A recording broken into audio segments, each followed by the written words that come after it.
Goddag. Goddag. Goddag. Mit navn er Wolle Hund. Wolle Hund. Dengang var jeg jo lille, så hed jeg Bitte Wolle. Og da jeg blev lidt større, så hed jeg Stor Wolle. Og dengang jeg var Bitte Wolle, der blev også kaldt for Wollebyg. Og det er jo et plansprog, så derfor blev jeg også interesseret i Esperanto. Men at der bliver ingen tolkning fra jysk til dansk, og der bliver ingen tolkning til svensk. Så I må tage det på telepatien, hvis I ikke kan forstå sproget. Jeg havde regnet med, at jeg skulle holde et kosmisk foredrag om kærlighed. Og nu er det her sidst på ugen, og så opdager jeg, at det står komisk foredrag om kærlighed. Så er jeg blevet nødt til at lave hele foredraget om. Tænk, bare sådan en lille S, det kan betyde så meget. Jeg tror eventuelt godt, du må sænke lyden en lille smule. Der var også en gang i Kosmos, så stod der skulle stå, her er der ingen tvivl hos Martinus. Og ulyksaligvis kom der til at stå, her er der igen tvivl hos Martinus. Så det var lige en lille ende til forskel. Det var jo ligesom dengang, der var en hund, den gik ind på et telegrafkontor og spurgte, om den kunne sende et telegram. Det kunne den godt. Det kostede 10 kroner per ord. Nå, det er jo fint, så gik hunden i gang. Så ville den gerne sende en besked. Vov, vov, vov. Vov, vov, vov. Vov, vov, vov. Vov, vov, vov. Vov, vov, vov. Vov, vov, vov. Vov, vov, vov. Vov, vov, vov. Vov, vov, vov. Vov, vov. Jeg siger telegrafisten, det bliver så lige 30 kroner, men der er plads til et vov mere. Nej, det vil jo ødelægge hele meningen.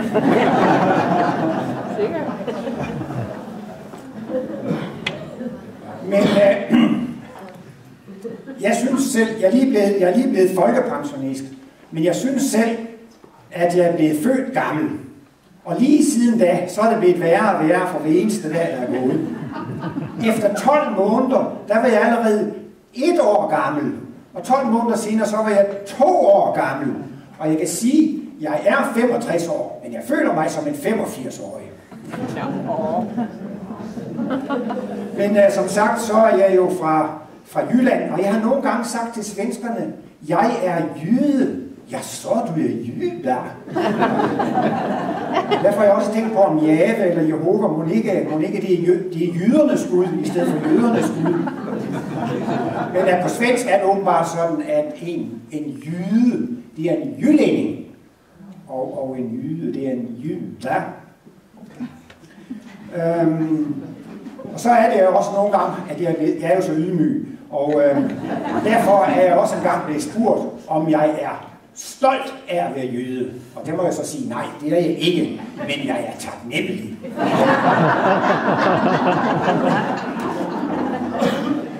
Og sådan rent astrologisk set, så er jeg jo også fisk. Og der, I ved jo godt, det er det 12. tegn, de kan det hele, og de er intuitive, de kan det hele.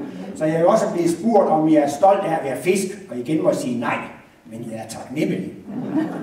Jeg er født lige præcis midt i fiskenes tegn, sådan 15 grader ind i fiskenes tegn, og derfor er mit valgsprog blevet hellere en midtfisk end en skidtfisk.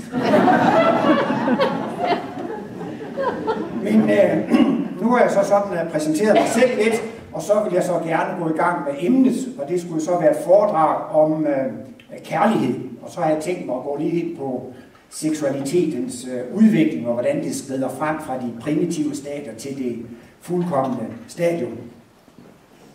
Og jeg ved ikke, om I har tænkt på, hvad er egentlig forskellen på mandlige og kvindelige foredragsholdere i Martinus kosmologi?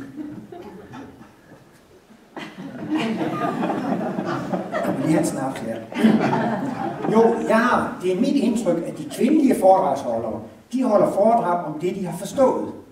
Og de mandlige foredragsholdere, de skal absolut holde foredrag om noget, de ikke har forstået, eller som de er lige ved at have forstået.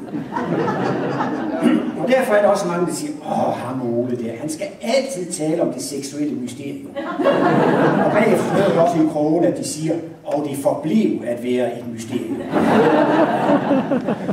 Men ikke desto mindre, så skal jeg prøve at tage lidt fat på det i dag. Men hvor skal vi starte henne, når vi skal i gang med det hele? Hvis vi skal starte helt fra bunden af, så mener jeg jo, at vi skal starte med det, som eksisterer. Alt det, der eksisterer. Og hvordan skal man så definere alt det, der eksisterer? Altså det evige, uendelige, levende verdenssat, det kalder Martinus jo altså for guddommen. Så man kan altså kort og godt definere Gud ved at sige, Gud er alt, hvad det eksisterer, inklusive moms. Der var engang en pige til en fest. Hun havde måske hørt, at det var sådan lidt Martinus interesseret. Så spurgte hun mig, tror du på Gud? Man skal jo være ærlig. Så sagde jeg ja. Så tog det kun 20 sekunder, så havde hun afsluttet telefonsamtalen. Så vendte hun ryggen til at gik, så tænkte pokker så også, det var ikke det rigtige svar. Det. Så hvis jeg nogensinde skulle blive spurgt af en journalist eller nogen igen, tror du på Gud, så vil jeg sige, hvis du kan definere Gud, så vil jeg svare på det bagefter. Og det var også engang en journalist, han prøvede på at lokke Martinus sådan lidt på glat is. Og han spurgte så Martinus, er de religiøs? Hvad skal man svare til sådan noget? Altså, det er jo lige med at få defineret det kosmiske gudsbegreb. Og Martinus blev som sagt spurgt, er det religiøst, herre Martinus? Så siger Martinus, ja, jeg ser det guddommelige i alting, og blot det at sidde i en behagelig stol er for mig et guddommeligt kærtegn. Og det synes jeg var det elegant svar. Og i det svar, der definerer han jo faktisk også det kosmiske gudsbegreb, ikke? Alt er guddommeligt for mig, og bare det at sidde i en behagelig stol, det er et guddommeligt kærtegn. Og skal vi starte fra begyndelsen af, så kender vi jo den her skabelsesberetning, og det er jo noget med, at Gud skaber himmel og jord den første dag, og jeg kan ikke huske, og fjerde dag, så er det fugle og fisk, og femte dag markens dyr, og til sidst siger han jo så, at se alt er så godt. Men spørgsmålet er, hvad lavede Gud egentlig før skabelsens første dag? Han må jo have kædet sig i Guds jammer lidt. Hvad var der at lave? Det var også en lille dreng i skolen en gang, der spurgte præsten, hvad lavede Gud før den første dag? Og så sagde præsten til ham, der skabte han helvede, som er et sted for sådan nogle små frække drenge.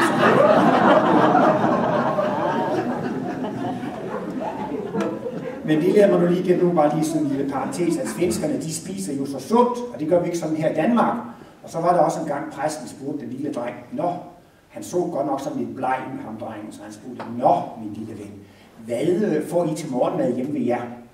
Så svarede drengen, kaffe og wienerbrød. Sagde præsten. Nå, hvad spiser I så til frokost? Der får vi kaffe og wienerbrød. Nå, sagde han. Hvad får I så til aftensmad? Kaffe og wienerbrød for helvede.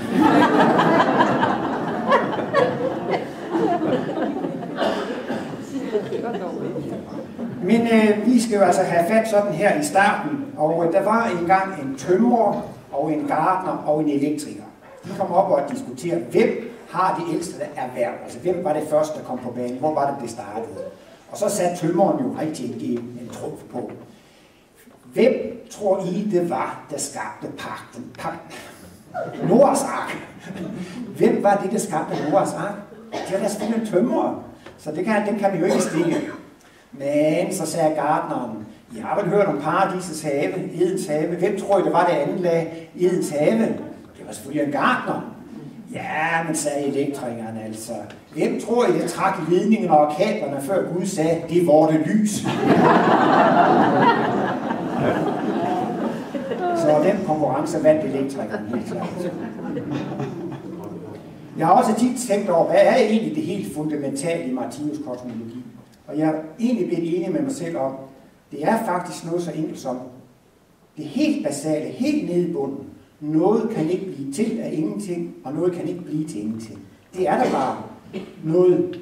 Liv kan ikke opstå noget dødt, og liv kan ikke blive til noget dødt. Energi kan ikke opstå af ingenting. Liv kan ikke blive til ingenting. Altså liv er liv, energi er energi. Altså tingene er bare som de er. Og egentlig det hele kosmologien drejer sig om, det er jo, at livet eksisterer, og livet fungerer.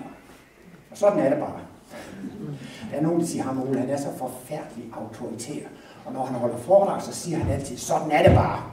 Men altså, livet eksisterer, og livet fungerer, og sådan er det bare. For sådan er det med de evige analyser.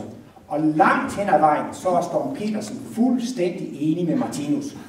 Og Storm Petersen har udtalt, at noget kan ikke opstå af ingenting, Bortset fra lommeuld. Det ved du altså, det kommer ind til.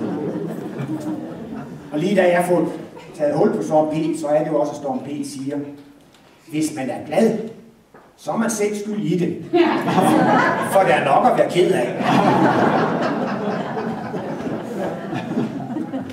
Martinus står i øvrigt på et mausoleum der på Frederiksberg Ældre Kirkegård. Det ligger lige deroppe til Storm P-museet. Så var der engang, der kom et kæmpe langt gravfølge, eller begravelsesfølge op af Frederiksberg Allé, ikke sandt? Og så var det en der midt på. Han spurgte den anden mand, hvem er det der død?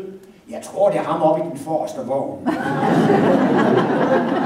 Men forinden, så havde de jo gravet ind på kirkegården, og de gravede jo de der graver, og så trængte de til et hvil, så de sad jo så der og dinglede med benene ned i graven der, og så kom der en anden forbi, og så sagde han, nå, man har nok fået lov til at være oppe i dag.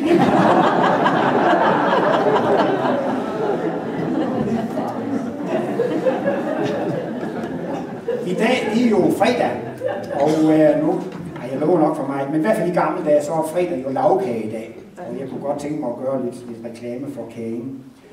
Og jeg kunne godt tænke mig at lave et åndsvidenskabeligt filosofisk bevis på, at hele universet er en lagkage. Det er jo selvfølgelig en meget svær analyse, så jeg tror lige, I skal varmes lidt op. Og så vil jeg gerne bevise, at månen er en grøn ost. Og I forstår jo nok, når man er filosof og så videre, så er der faktisk kun 2 muligheder. Altså, nu tager vi mulighed nummer 1. Månen er en grøn ost. Mulighed nummer 2, månen er ikke en grøn ost. Der er kun de 2 muligheder, ikke sandt? Men nu ved hver af jer jo, at månen er ikke en grøn ost. Det vil sige, at så er dette alternativ kasseret. Hermed er det bevist, at månen er en grøn ost. Og så kan I så godt følge bevisførelsen, at så er det jo ikke så svært at bevise. Altså, vi har et evigt, uendeligt univers. Og dette evige, uendelige univers, det er i virkeligheden en lagkage.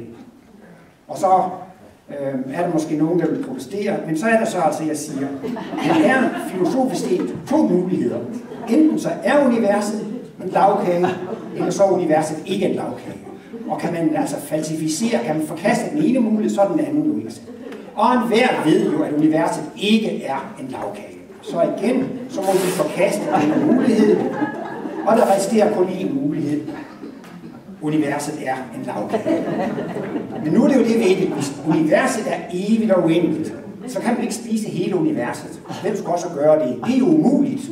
Så derfor, for at have noget fornøjelse af denne lagkage, så bliver vi jo nødt til at få lagkagen delt op. Ja, så er der måske en, der vil protestere. Jeg kan slet ikke lide lagkage. Og dertil kan jeg kun svare, med hvem pokker kan ikke lide lagkage. Men så er det jo så, at vi skal have fat, altså man kan sige, hvis man tager summen af alt, hvad der eksisterer, ikke? Så har man jo det evige, uendelige univers. Der er noget, der bevæger sig op og ned, frem og tilbage, og øst og vest og sådan noget. Tager man alt overhovedet, hvad der eksisterer, det evige, uendelige verdensal, så har vi jo faktisk et x1. Men man kan jo ikke opleve alting på én ting. Vi må have det spaltet. Det skal deles ud. Og så kender vi jo skabeevnen x2. Den kan opdele tingene. Og skabeevnen, den har 2 måder, den kan spalte ting ud på. Den kan altså den kan spalte x1 ud i de 6 grundenergier, ikke? Altså x2, det er et spaltningsprincip. Og vi ser jo også den hvide skive på hovedsymbolet. Der er kun ét jeg. Det er universets jeg. Men x2 kan jo lave det kunststykke der at spalte dette x1 ud i de enkelte individer. Så x2 spalter moderenergien, eller jeg ud i grundenergier, og ud i de enkelte individer. Så derfor er det jo meget nemt at forstå, at det er lavkagekniven, eller den der lavkageskovl, det er x2. Og så kan man så derefter også med visse talenter skære den her lavkage ud i forskellige stykker. De der lavkagestykker, det er jo så x3. Så i virkeligheden så består livsoplevelsen jo i at spise disse lavkagestykker, der er skåret ud til x3.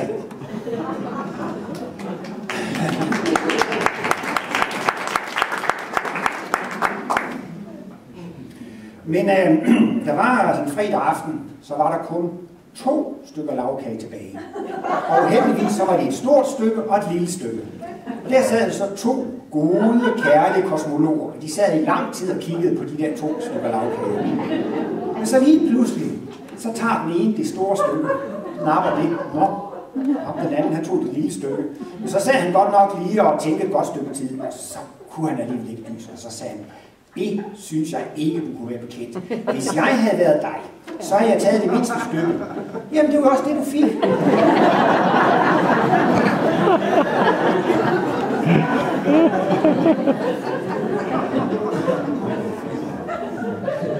Men som sagt,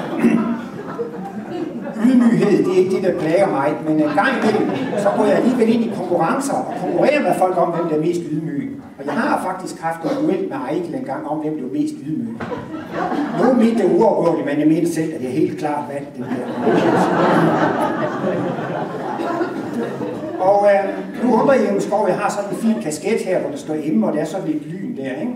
Men altså, det er sådan en, man kan få af Martinus Center. I katolske kirke, så hvis man er en helgen, så skal man sådan en helgen forklares, og så skal man jo ind i en historie der til Vatikanen, og hvis de så knapper historien, så bliver man erklæret helgen. Og så har jeg indleveret sådan en erklæring om mine oplevelser der. Og det er jo så blevet godkendt som et kosmisk glimt.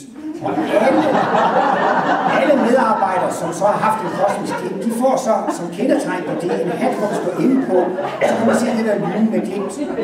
Og jeg kan fortælle, at der er faktisk kun 2 medarbejdere indtil nu, der har fået sådan en hat. Og det er mig, og det er Ejkel. Men som I så kan se, Ejkel er så ydmyg, han går aldrig med den. Og jeg går næsten altid med den.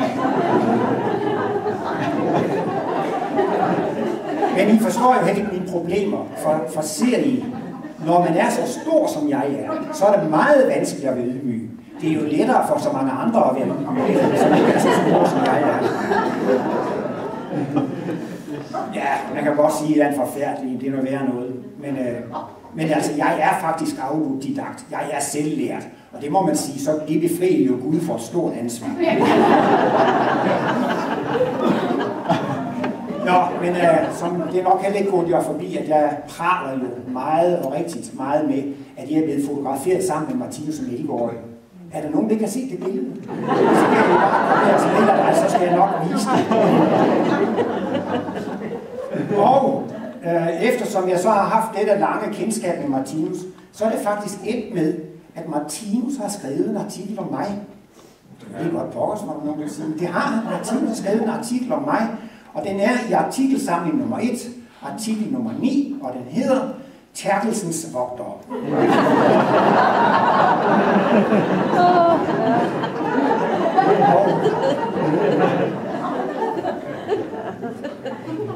Der er jo også, da vi kom der tilbage fra paradiset, altså, der står jo også, ifølge Bibelen, så er det jo altså dejligt at komme ind i paradiset, men der er en port både øst og vest for paradiset, og der står 2 keruber med flammesværd, og de ser altså til, at man ikke kommer uberettiget ind i paradiset, at man ikke kommer ind med falske kosmiske glimt, og man tager uberettiget ind. Så står der nogle keruber med flammesværd og holder en ude, og så kan I nok forstå, at jeg er blevet holdt lidt ude der fra paradis.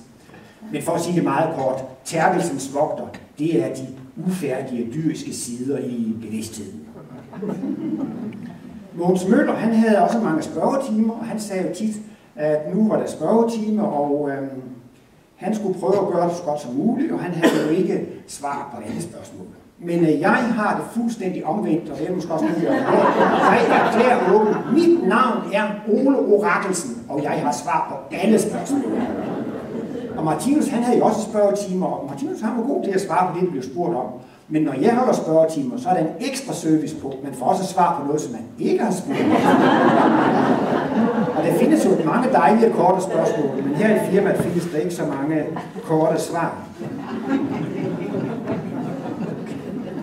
Men nogle gange så udarter det jo også til at lave lidt sjov med mit navn. Så i stedet for at sige, at mit navn er Ole Orakelsen, i dag skal jeg have spørgetime, så kan jeg jo så for eksempel sige, mit navn er Ole Forelskelsen, og i aften skal jeg tale om 2 slags kærlighed. Eller jeg kunne sige, mit navn er Ole Tallerkelsen, og i dag skal jeg tale om den ideelle føde. Eller mit navn er Ole Flaskelsen, og i aften skal jeg tale om talentkerneudlæggelse. Og der er også nogen, der kalder mig for tæskelsen og tærkelsen og tyrkelsen. Og jeg har lige været på Island og holdt foredrag deroppe, der blev jeg kaldt for Olavur Forkelsen. Men som jeg også kan forstå, jeg har en uvane med de andre øgenavne. Det falder jo også nogle gange tilbage på mig selv. Jeg har en søster, der hedder Helga. Nogle gange sætter jeg lige et ekstra L på hendes navn, og jeg skriver et brev til hende, så står der helt galt. Men det giver jo karma.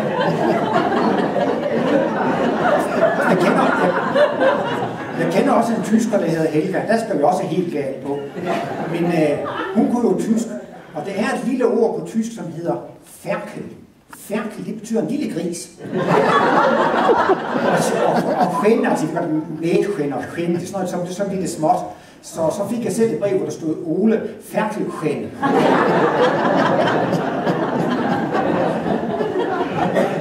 Men nu har jeg næsten lige, jeg tror det tog altså, der er noget højdepunkter for, og deroppe i Island havde jeg underskrevet mig fra Ole Forkelsen. Det var godt de der fuger.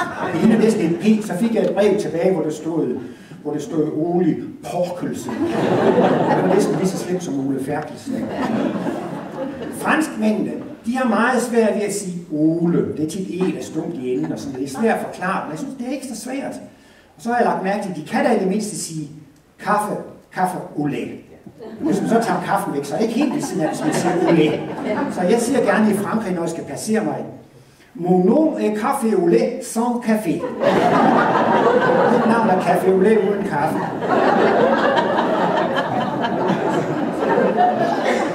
Det er selvfølgelig lidt bedre på fransk. Nej, det hedder det spansk. Så siger man olé, olé, olé. Det betyder hurra, hurra. Der er så mange, der hedder Ole, så derfor underskriver jeg tit mine breve Ole T. Men måske skulle jeg overveje over i stedet for at veksle lidt, og en gang imellem også skrive Ole Kaffe. Hvorfor skal det være T hele tiden?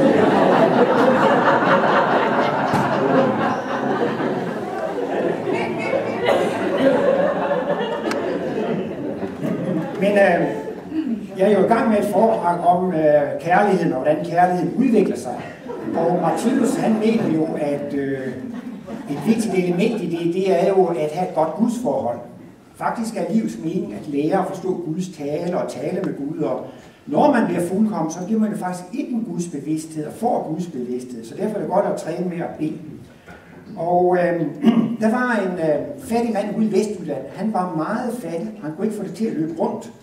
Og så bad han som venligt Gud om at sende ham 10.000 kroner. Og han bad, og det skete ingenting. Så skrev han et brev til vor Herre, og han skrev, at han havde virkelig brug for 10.000 kroner. Han skrev adresse på konvolutten til vor Herre og sendte det afsted. Så inde ved postvæsenet, så tænkte de jo altså, hvor skal vi sende det der brev hen? Og ja, det må vel gå til Mærsk Mc-Kinney Møller, det er jo landets rigeste mand, ikke sandt? Mærsk Mc-Kinney Møller, han er jo lidt fedtet, ikke? Men han blev alligevel sådan lidt, tror de er vor Herre. Så han blev alligevel lidt blød om hjertet, og så sendte han 5.000 kroner til Vestjylland. Og han blev jo rigtig glad og taknemmelig, ham manden. Så bestemte han sig for at skrive et takkebrev til Gud. Tak, kære Gud, for at du sendte mig 5.000 kroner.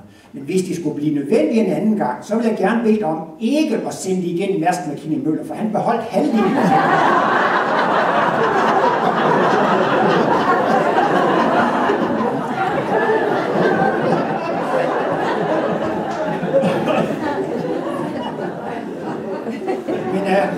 Præsterne, de er jo foregangsmænd, og de beder jo meget fromt, og i gamle dage, og det er måske stadigvæk, så er der mange præster, som har en præstegård, og så er det også en lille landbrug til. Og det var så en præstegård over i Skåne, hvor præsten han skulle ved forårstid sætte hegnspæle ned, ikke sandt? Og så var der så en dræning, eller en kat, som så skulle hjælpe.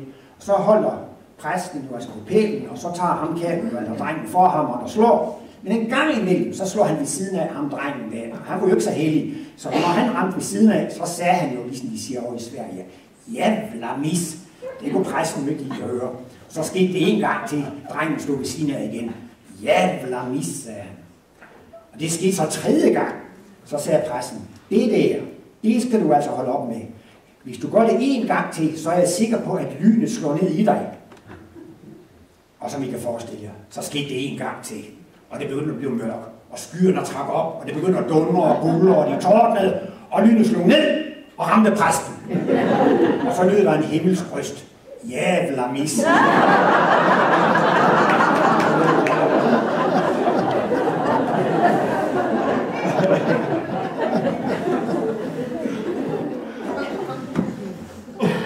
Så er der så en anden lille en om bønnen og de gode gudsforhold. Det var oppe i Norge. Der var et sogn, eller jeg tror det hed Fylkø sogn, hvor der var en præst. Og så var der også en buschauffør, men han var desværre alkoholiker. Og han kørte jo især rundt med turister om vinteren på de der isglatte veje. Men det gik jo godt i mange år, og en skønne dag, så døde præsten, og så døde buschaufføren også. Og de døde omtrent samtidig. Så de kom så hen til Sankt Peters dør, og så siger Sankt Peter jo så til præsten, desværre, det er elevatoren ned. Og til buschaufføren, ja, det er elevatoren op til paradiset. Og ham præsten har jo gået frygtelig op. Bare sådan en bitter pille og sluge, men han insisterede alligevel på, kan I ikke få lov til at få en samtale med vor Herre. Jeg vil ærligt talt gerne lige have en forklaring på, hvordan ham alkoholikeren kan komme til paradis, og jeg som en from og en hellig præst kan komme til helvede. Det kunne han da godt. Så sagde vor Herre, jamen forklaringen er ganske enkelt. Hver gang du prædikede i kirken, var der 50 mennesker, der faldt i søvn, og hver gang han var ude og køre i bus, var der 50 mennesker, der bad til mig.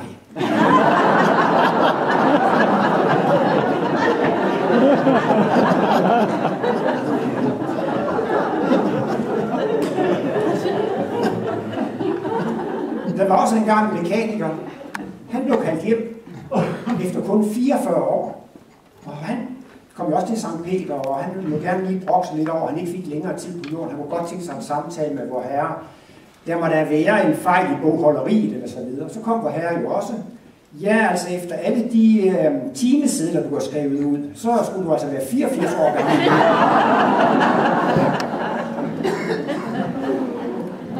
Og så var der også en mand, han var ikke så begejstret for helsekost og sund kost og så videre, men konen fik ham jo så overtalt til at leve sundt og helsekost. Og så gør de jo langt om længe, og manden han synes, det er jo vidunderligt paradis, det er jo fantastisk. Og så siger han til konen, her kunne jeg jo have været for 10 år siden, hvis du ikke har proppet alt det helsekost i.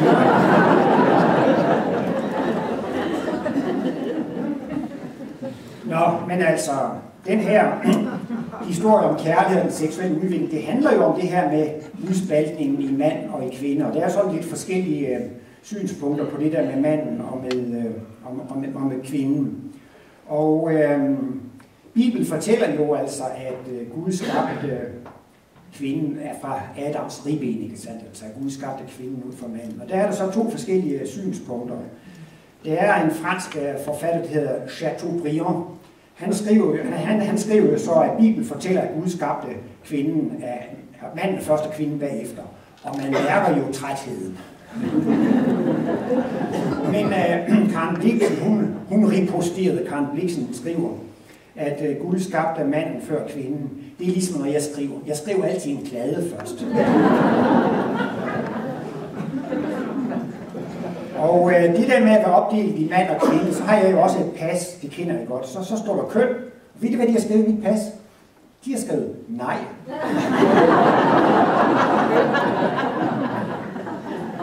Men der er jo en lang og en lykkelig epoke med de lykkelige ægteskaber. Det går jo instinktivt automatisk, så det er jo ikke så meget at snakke om. Men derimod bliver det altså meget spændende, når man kommer ind i den her polforvandlingszone. Nogle til også polforvirring, ikke sandt?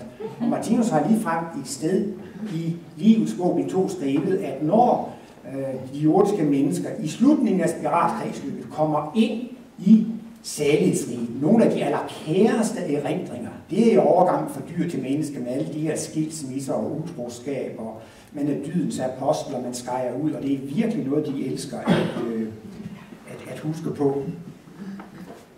Og hvad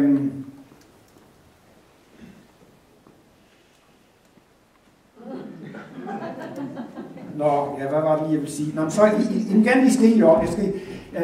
Jeg kan også lave sådan nogle cirkusnumre, ikke sandt? Det er godt at sidde med. Jeg trænger ikke til at stå op. Nu skal I lige se her. Jeg er fakir, og så skal I se, at I kan gøre det, jeg kan gøre. Jeg kan sætte albuer sammen om på ryggen. Og hvis der er nogen af jer, der kan det, så vil I få 2 kroner.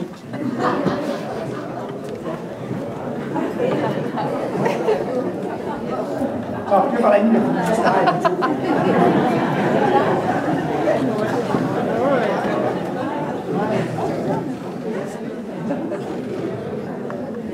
Nå, jo, altså, det jeg var kommet ind til, det er jo altså den her polforvirring og polforvandling med utroskab og seksuel degeneration og så videre, ikke? Og der var så en mand engang, han havde fået stjålet sin cykel, og det var noget kedeligt noget. Og så snakkede han med præsten, og sagde, at min cykel er blevet stjålet, og det var han meget ked af. Ja, men siger præsten, jeg tror godt, jeg kan hjælpe dig. Siger du, når jeg skal holde min prædiken på søndag, så vil jeg gennemgå de 10 bud. Og jeg ved ikke, om I kender det 6. og det 7. bud, men i hvert fald det 7. bud, det er jo det der med, at du skal ikke stjæle. Så når jeg kommer der til det 7. bud, så kigger vi bare sådan lidt rundt i salen og ser en rigtig for røde ører. Nå, men så måles tid efter, så kommer manden cyklen nok så flot, og så møder han præsten. Og så sagde præsten, nå, det var da dejligt, du har fået din cykel. Fandt du så ud af, hvem der har stjålet den? Næh, sagde manden, men dengang du gennemgik de 10 bud, så kom jeg i tanke om, hvor jeg havde glemt cyklen, når du kom til det 6. bud.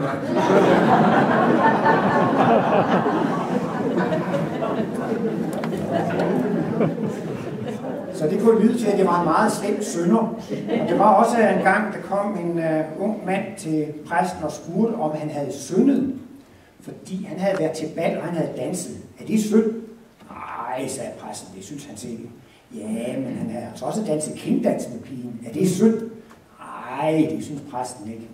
Ja, men han havde altså også fulgt hende med hjem til gadedøren, og havde kysset hende i gadedøren. Og det var synd. Nej, det synes præsten ikke. Ja, men altså, han var også gået med på pigekampen. Og de havde taget alt tøjet af, og var ved at gå i seng. Om det var synd? Nej, sagde præsten. Men så pludselig, så kom pigens forældre ind i pigeværelset. Ja, sagde præsten, se, det var jo synd.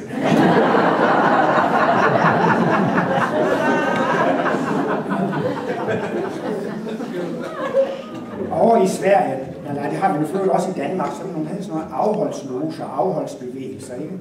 Og der er også sådan nogle kirker, der særligt tager sig af folk som er alkoholikere. Og det var så en mand, der hed Christensen. Han var altså meget alkoholiseret. Og præsten og hans kone, de forbarmede sig over ham. Og han havde ingen sted at bo, så de indlogerede ham faktisk på præstegården der, ikke? Og han boede jo så der nogle år, og så siger præstekonen, da der er gået 2 år, det er mærkeligt med herr Christensen. Han må virkelig have drukket meget, for han lugter stadigvæk af sprit.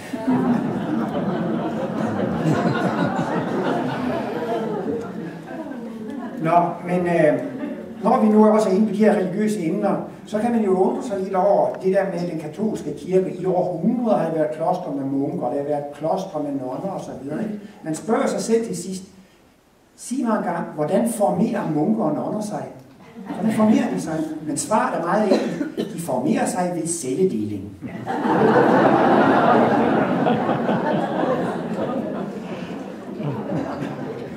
Og her i slutningen af sæsonen, der har vi også internationale uger, og vi har også foredrag på tysk, så derfor har jeg trænet meget med det tyske, og jeg kunne godt lige tænke mig at give jer dagens quiz-spørgsmål. Ved I, hvad gruppe 6 hedder på tysk? Nej, det hedder an, auf, hinter, in, neben, hinter, vor, zwischen.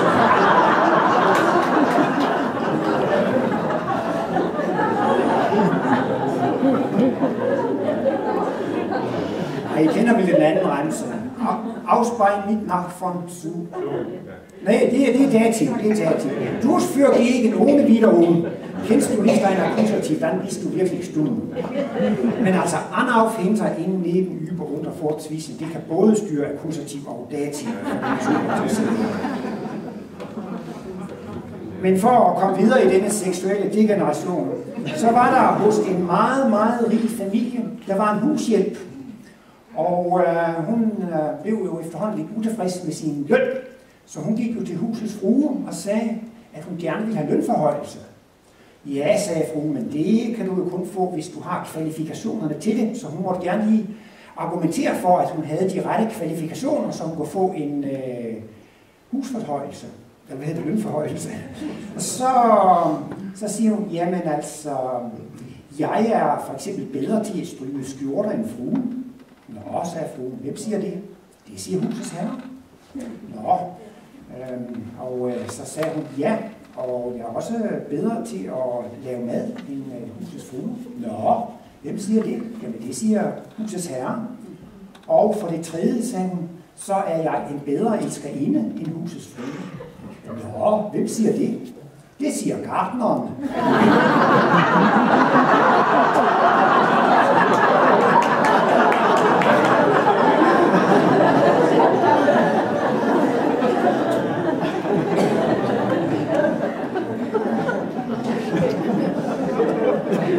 Men nu da vi har været i gang med kaffeolen, så skal vi også lige have de to kaffehistorier.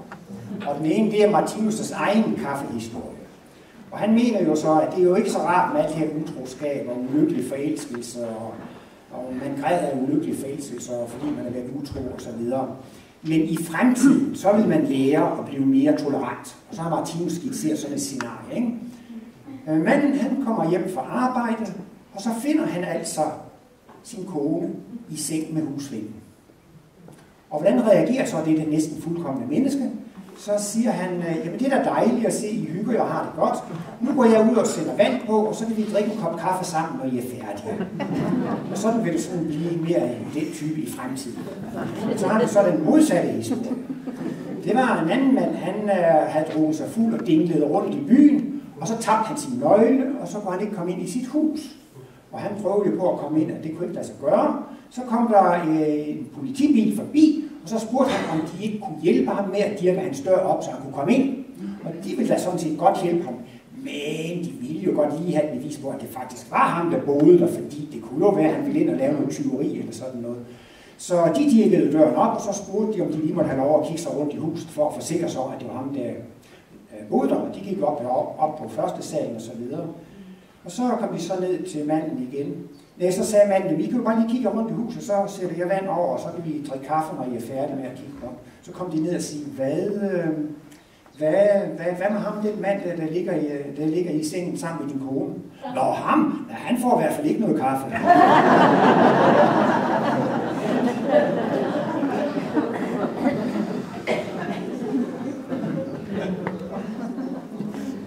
Ja.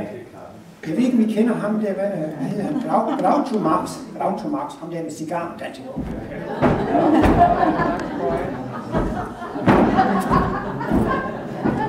Og ham Groucho-Marx blev engang spurgt, hvad mener de om sex? Og han svarede, jeg tror, det er kommet for at blive. Men der var også en gang, jeg holdt et foredrag om en ny menneskeseksualitet, og Martinus han taler om en dyrisk seksualitet, den her samlejeseksualitet, population eller kaninseksualitet. Og så er der så altså en kærtegnsseksualitet, som går meget ud på at kærtegne, og Martinus taler lige frem om kysset, altså at munden og læberne og tungen også nærmest er dobbeltpolet kønsorganer. Længere frem i udviklingen, når vi er meget følsomme, så kan vi få en seksuel orgasme igennem kysset. Og han går endnu et skridt videre og siger, at hele kroppen bliver til sidst så følsom, at det bliver et seksuelt organ. Bare det at få et varmt håndtryk, så kan man altså få en orgasme.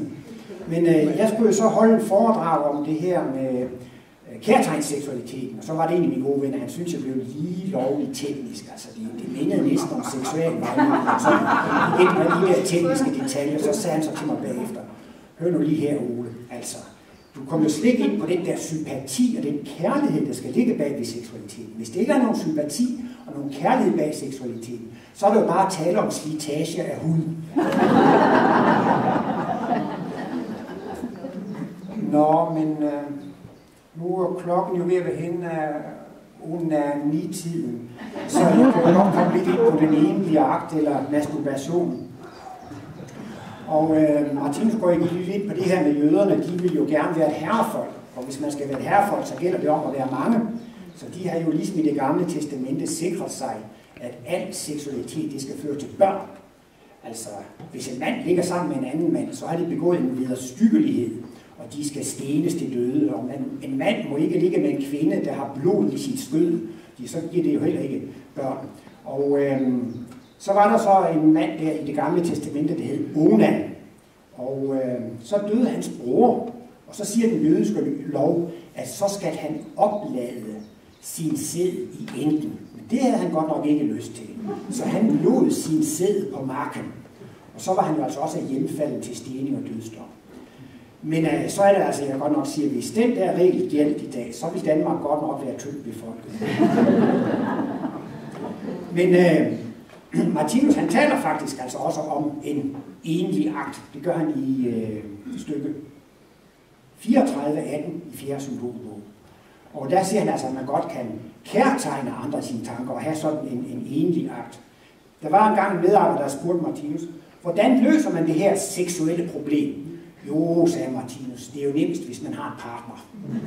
Hvis man ikke har en partner, så kan jo onani godt være sådan en slags nødventil, eller sådan en nødløsning. Det er jo også interessant med Martinus, at han skulle faktisk skjule sine gode sider. Jeg gør alt, hvad jeg kan for at skjule mine dårlige sider. Men Martinus havde virkelig lyst og trang til at kærtegne mennesker. Men vi kan ikke lige forestille, at Martinus gik rundt og kærtegnede og klappede alle kvinderne. Så vil sige, nå, nu er Martinus blevet forelsket i mig. Så Martinus, det kunne han jo ikke gøre. Og jeg ved ikke, om I kan forestille, at hvis han gik rundt og kærtegnede og klappede alle mændene osv., så ville han få onde øjne. Så det kunne han jo heller ikke. Så Martinus, han måtte faktisk skjule sin sympati. Men de, der kendte ham, de sagde, at man kunne få et varmt håndtryk og et varmt blik, ikke sandt? Men, sagde Martinus, jeg ville jo gerne kunne kærtegne menneskerne, men det kan jeg ikke. Men det gør ikke noget, for det kan jeg gøre i mine tanker. Nu, som sagt, jeg kan jo ikke løse det seksuelle mysterium. Jeg er jo ikke sådan nogen ekspert i det. Og på et tidspunkt, så blev jeg spurgt, om jeg vidste, hvad forskellen var på sex og på Lego-klodser. Det vidste jeg godt nok ikke. Og så fik jeg svar, så er det nok bedst, du holder dig til Lego-klodser.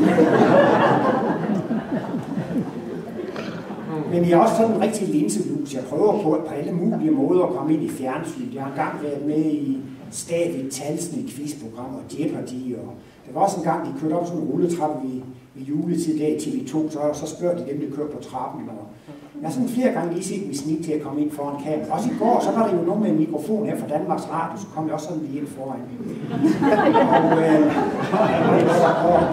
Og det sidste og det mest spændende, det er jo, at nu skal der være et tv-program om mit seksualliv. Ja, det er nemlig sådan en programserie i fjernsyn. Hvornår var det nu, det var?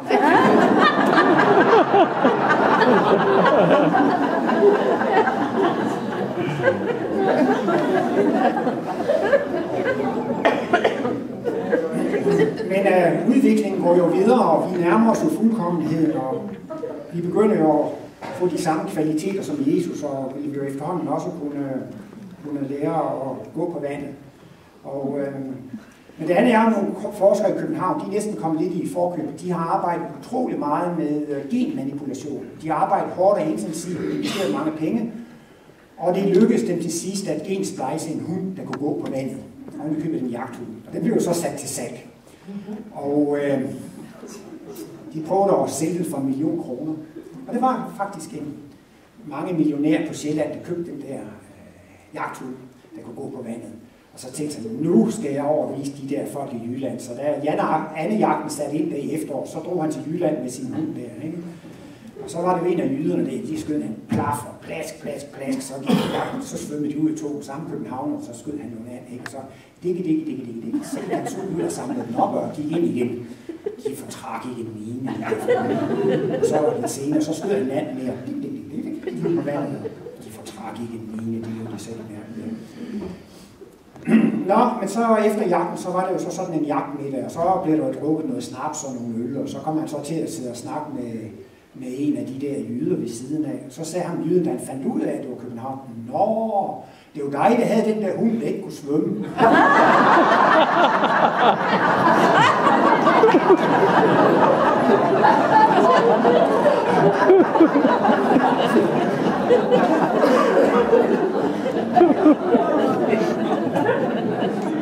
Ja, de er ikke så lette buklere, de jyder.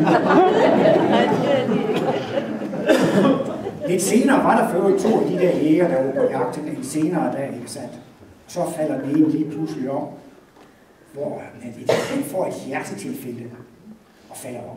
Så tager den anden jo straks telefonen og ringer til 112 og siger, at der min kammerat er faldet om, og han er død. Er du helt sikker på, at han er død? Bang! Nu er jeg sikker på, at han er død.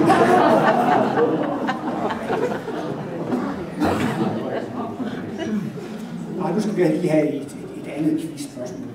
Det er faktisk i den her serie. Hvornår var det nu, det var? Og jeg vil gerne have at vide, hvornår fandt denne ordveksling sted? Vi er revnende ligeglade med, hvad din far hedder. Du skal ikke gå her, når vi skal fiske.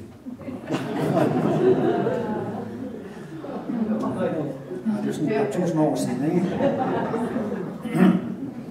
Jesus, han materialiserede sig efter sin død, så snakkede han lidt med Johannes. Og Johannes, han ville jo gerne se ham gå på vandet igen. Det var Jesus ikke så rigtigt for dem. Det gjorde du da. Det gjorde du da engang. Ja, sagde Jesus, men det var den gang, jeg ikke havde huller i fødderne. Det var lidt men man må sige, at udviklingen går fremad, og kursisterne heroppe, de bliver højere og højere udviklet. Og det er faktisk ved at være en hel del dobbeltpolet heroppe.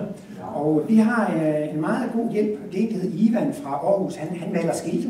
Og nu har jeg lige hørt fra Ejgil, at han har bestilt et nyt skilt. Den skal slås op nede ved badebroen, og der skal stå, vandet må ikke betrædes. Det kan jo være kønt, at de dobbeltpolet går og spiller fodbold med de svømmendes hoveder. Men vi har faktisk også, jeg ved ikke, hvordan det bliver med toiletterne, men vi har tidligere i Klint haft separate toiletter for dobbeltpolet.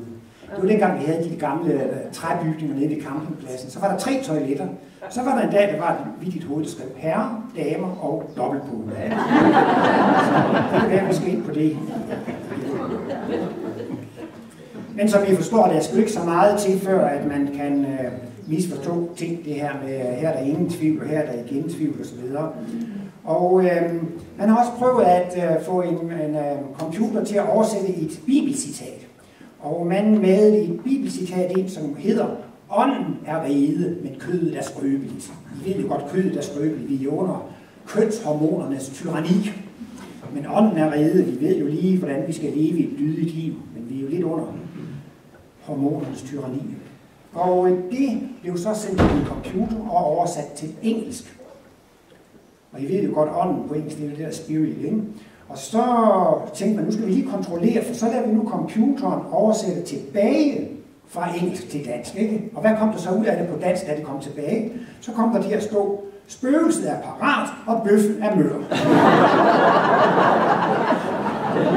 Ånden er ride, og kødet er skrøbeligt. Det var også en gang, at der var foredrag om Martinus i Colombia og Venezuela, og de blev så bedt om at oversætte til spansk, og da de ikke kunne dansk, så må de oversætte fra engelsk. Og så på engelsk, så stod der the highest fire, altså den højeste ild, ikke sandt? Men de er jo gode katolikker, så da de oversatte det, så kom det ud i den anden ende som helvedes flammer. Så det er gode og dydige katolikker.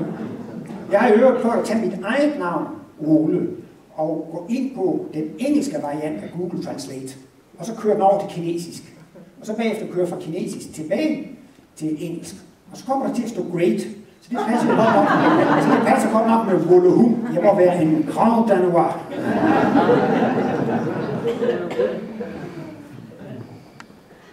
Ja, men vi skulle måske også lige rundt lidt af med naturloven og verdensbilledet. Og det var jo så en mand, der kom frem til et foredrag efter Martinus og sagde, ved du hvad, Martinus, jeg synes ikke, der er en stor forskel mellem dig og Steiner. Jo, sagde Martinus, altså Steiner, han beskæftiger sig med de menneskelige forhold. Men jeg har også det der med Mælkevejen med. Nå ja, det er klart, du er jo maderist.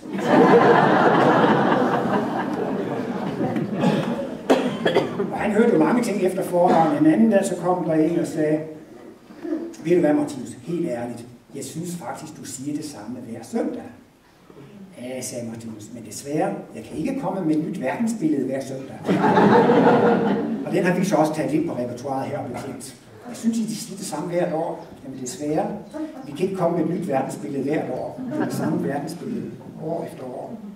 Der var også en gang en, der gik op og sagde til Martinus, det forekommer mig, at de må være en elev af Oscar Wilde. Nej, sagde Martinus, jeg er ikke elev af Oscar Wilde, og jeg er aldeles ikke elev af nogen som helst. Jeg er suveræn. Og det skulle han også have sagt, det har han sagt en anden gang. Det jeg skriver, det er ikke skrevet for at passe ind i naturvidenskaben. Jeg er suveræn. Og der har også været visse bestræbelser på at lave en doktorgrad om, altså jeg tror det var den gamle professor Hannemann, der gerne, han var jo doktor teknisk interesseret i Martinus, han ville gerne have, at det skulle laves en doktorgrad om Martinus. Og det vil så sige, at Martinus' værk skulle omformuleres til et akademisk videnskabeligt sprogbrug, ikke? Det kunne Martinus godt nok ikke forstå. Er de der videnskabsmænd, er de så meget dummere end de andre? At de skal have skrevet på en speciel måde for at forstå det? Og så var der også en gang, der var nogle mennesker, som gerne ville hjælpe Martinus. De syntes, at Martinus kunne godt lære at sidde med ret ryg i stolen, og de tilbød så Martinus at give ham nogle undervisning, give ham nogle lektioner i, hvordan han kunne lære at sidde med ret ryg. Så sagde Martinus, nej tak, jeg er ikke kommet her for at lære noget. Og den replik har jeg sagt så mange gange, så den er gået ind på min lystavle. Og så sprang ud af munden på mig gang, og du kunne ikke skulle have sprunget ud af munden. Så jeg holdt foredrag i Rusland, i det fjerne Sibirien, i en by, der hed Novokuznetsk. Og jeg var godt i gang med foredrag, det gik fint. Så et kvarter ind i foredrag, så kom der sådan en gruppe på de 12 mennesker, de var i lædertøj med nitter på. Jeg tænkte, hvad er det for noget? Heavy metal, eller Black Sabbath, eller Jellytube, jeg blev sådan lidt til mode over de der sorte nogen, der kom ind i det sorte tøj. Nå, men de opførte sig pænt, og spørgetimen gik i gang, og så ganske kort ind i spørgetimen, så er det en af de sorte, der rejser sig op og siger, nu har vi hørt på dig en hel time, og nu vil vi gerne, at du skal høre, hvad vi står for. Og så tænkte jeg, nej, nu ødelægger de spørgetimen. Og så så jeg meget fast og bestemt på tolken. Sig til dem, jeg er ikke kommet her for at lære noget. Men det er jo det, ydmygheden er ikke noget problem for mig. Men ærligt, jeg synes ikke, jeg har rejst en lange vej til Sibirien og brugt penge på. Jeg rejste over for at fortælle om Martinus. Men Martinus kan nok tillade sig at sige, at jeg ikke er kommet her for at lære noget. Jeg tror nok, jeg er her for at lære noget. Martinus han taler jo også om, at det er naturlove. Martinus siger tit, jeg har jo nok sagt de slemme ting. Men jeg siger det jo ikke for at kritisere nogen. Og så er det så, han siger, at jeg har sagt de slemme ting, men jeg husker jo altid chokoladeovertrækket. Hvem kan gøre for det? De gør det jo så godt, som de kan. De kan jo ikke handle bedre, end de gør, så de husker jo altid chokoladeovertrækket. Men altså, han er nødt til at forklare naturlovene, sådan som de er.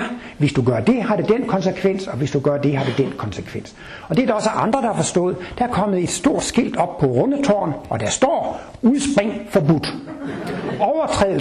Overtrædelse straffes ifølge tyngdeloven.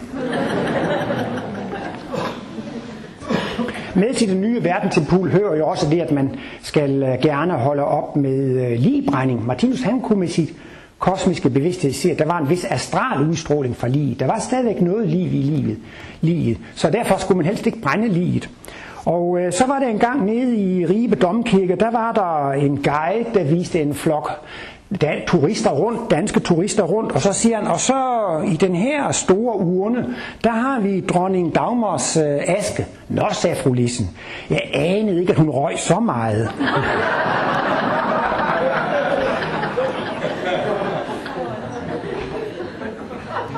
Men altså, vi bevæger os jo fremad mod fuldkommenheden, og man må jo træne og øve sig for at komme til fuldkommenheden. Og der var engang en mand, han gik rundt i gaderne i London, han ledte efter Royal Albert Hall, og så var han nødt til at spørge om vej, og så kom man forbi en mand på gaden. Det vidste han godt nok ikke, men det var faktisk violinvirtuosen Yehudi Menuhin. Men det vidste han ikke, så spurgte han bare, undskyld her, kan de sige mig vejen til Royal Albert Hall? Og han svarede, yes, practice, practice and practice.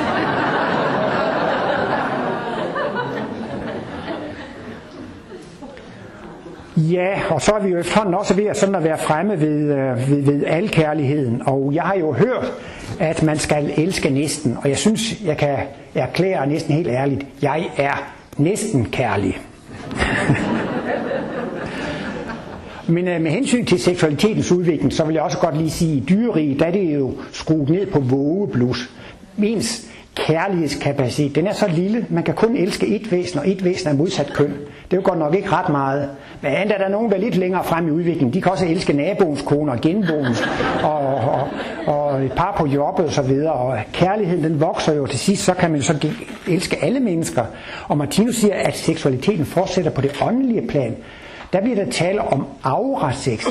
Hvis man ser et ung par, der sidder og knuger og klemmer hinanden, de klemmer og knuger hinanden så meget, det ser ud som om, de vil gå ind i hinanden. Det kan de bare ikke, fordi den fysiske krop hindrer dem i at gå ind i hinanden, ikke?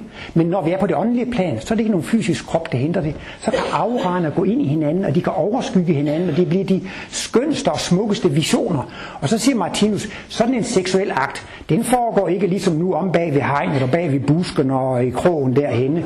Der bliver seksualiteten udstillet til velbehag for andre. Der kommer store, flotte visioner osv. Og det bliver altså meget smukt at overvære disse fremtidige seksuelle akter. Og så vil jeg sådan set bare runde af med at sige mange tak for ugen, der gik. Og jeg kan i hvert fald sige, at Ejgil og Charlotte, de har jo haft en streng uge, og så sagde de, hvor er det skønt at sidde ned. Og det siger jeg også. Man kan jo ikke holde ud at ligge ned hele tiden. Ja, tak for i aften. Tak for opmærksomheden.